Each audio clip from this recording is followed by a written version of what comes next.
如果我告诉你，一场持续超过3年的大规模消耗战，不仅没有拖垮一个国家的经济，反而让这个国家的贫困人口缩减，底层薪资翻倍，甚至让它在2024年重返高收入国家行列，你会觉得这是一个财经奇迹，还是一个危险的谎言？2026年的今天，当西方世界的观察家们盯着莫斯科的金融制裁清单时，他们惊讶地发现，在俄罗斯那些原本被遗忘的边陲小镇，竟然出现了一场畸形的消费热潮。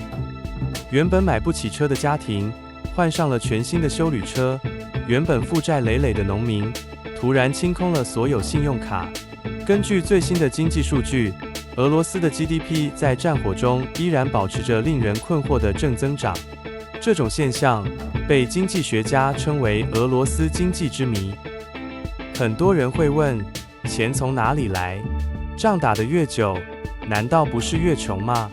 事实上，俄罗斯正在进行一场人类历史上最大规模的财富重新分配。政府正在利用一种叫做军事凯恩斯主义的毒药，强行给经济注入兴奋剂。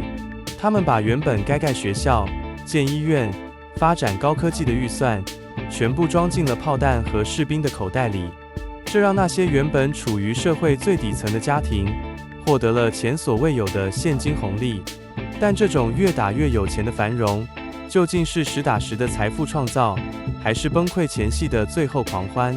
当军工厂24小时的机器轰鸣掩盖了中产阶级的哀嚎，当20%的超高利率成为压在每个人头上的大山。今天这部影片，我们就来拆解2026俄罗斯经济背后的黑暗逻辑，看清这场洗牌中谁在暴富，谁在失血，而谁又在预支整个国家的未来。了解前，麻烦先订阅、分享、开启小铃铛，才能分享让更多人看到。要理解俄罗斯的钱从哪里来，我们得先去莫斯科2000公里以外的地方看看。在这些俄罗斯最贫穷的自治共和国，战争不再仅仅是新闻里的宏大叙事，而是一门暴利生意。在战争爆发前，这里的年轻人唯一的出路是进工厂领取每个月不到3万卢布的薪水，大约只有$300多。但在2026年的今天，只要他们签下合约前往前线，起薪就是21万卢布。如果你立了功，或者待的时间够长，这个数字还会翻倍。这就是经济学界正在热议的死亡红利。除了高额月薪，俄罗斯政府还提供了一套极其慷慨的保险体系。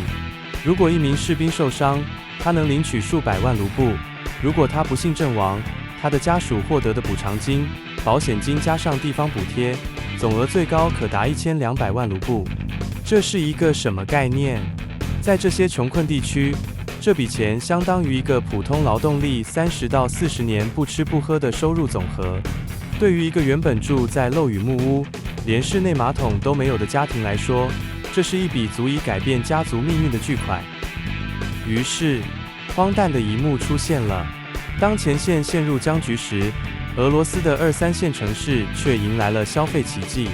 这些从未见过巨款的家庭开始疯狂消费，还清房贷，装修房屋，购买以前不敢想的家电和汽车。这种由抚恤金驱动的内需，支撑起了俄罗斯亮眼的 GDP 增长数据。在这些地方，战争竟然在短期内实现了普丁多年来都没能做到的脱贫攻坚。但这种繁荣的代价是什么？是无数家庭失去了支柱，是原本该在田间或工厂创造价值的年轻劳动力，变成了战报上的一个数字，或者是银行账户里的一串冰冷余额。当这批暴发户家庭花光了手里的补偿金，当政府再也付不起高额的薪水时，这些失去顶梁柱的家庭该如何生存？这场财富转移，本质上是在用人命填补经济空洞。但问题是，并非所有的俄罗斯人都享受到了这场红利。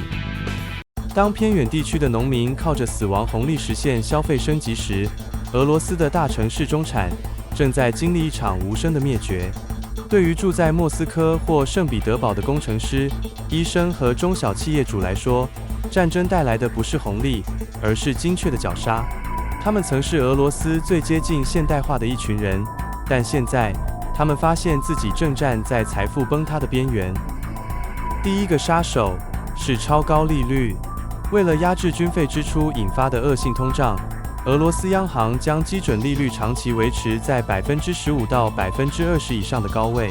这对中产来说是致命的。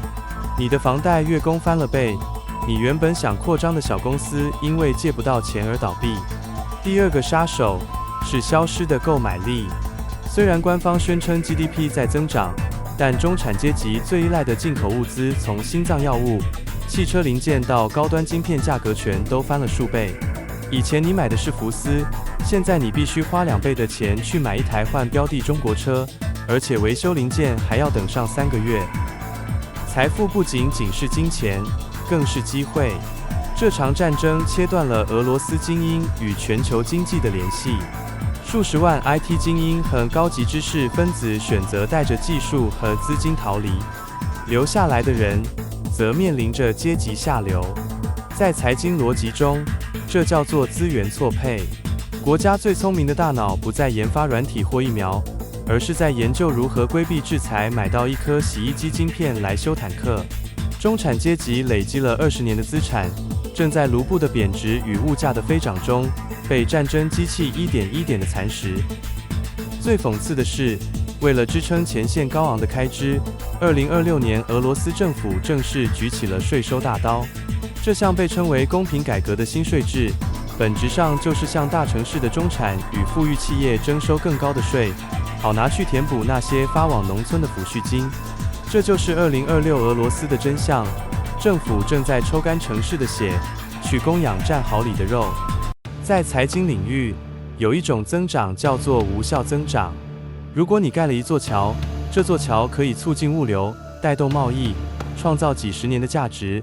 但如果你生产的是一颗价值100万美元的炮弹，它唯一的宿命就是飞向远方，然后爆炸消失。这就是2026年俄罗斯经济最大的黑洞——军工产能过剩。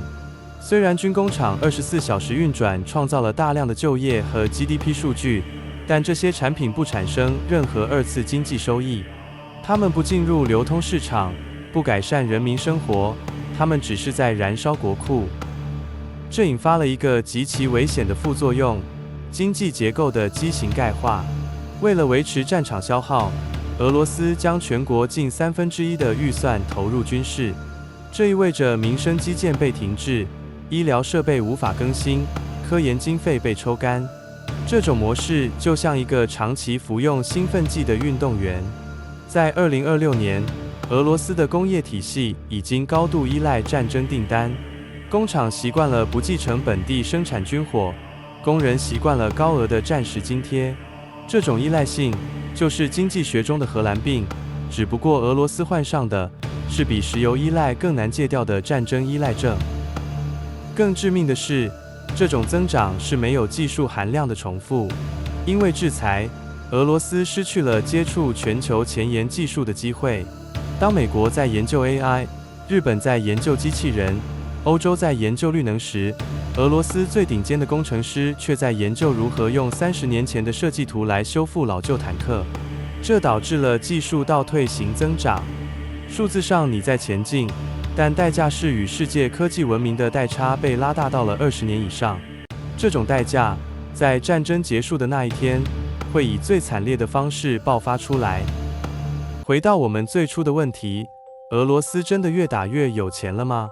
答案是，他在短时间内精确地掏空了未来10年的国运，来换取现在数据上的体面。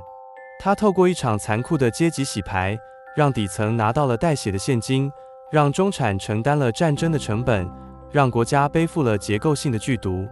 这场由军费支撑的繁荣，本质上是一场巨大的预知。当战争的火药味散去，当这台巨大的战争机器失去燃料，那些领着高薪的士兵和工人将面临前所未有的经济荒原。财富如果不是来自创造，而是来自毁灭，那么它注定无法持久。2026年的俄罗斯经济正走在一条没有回头路的钢丝上，而这场财富大洗牌的最终账单，恐怕要好几代俄罗斯人才能还得清。感谢收看本期财经深度观察。关于俄罗斯这种战争经济模式，你认为它还能支撑多久？欢迎在评论区留下你的看法，我们下期再见。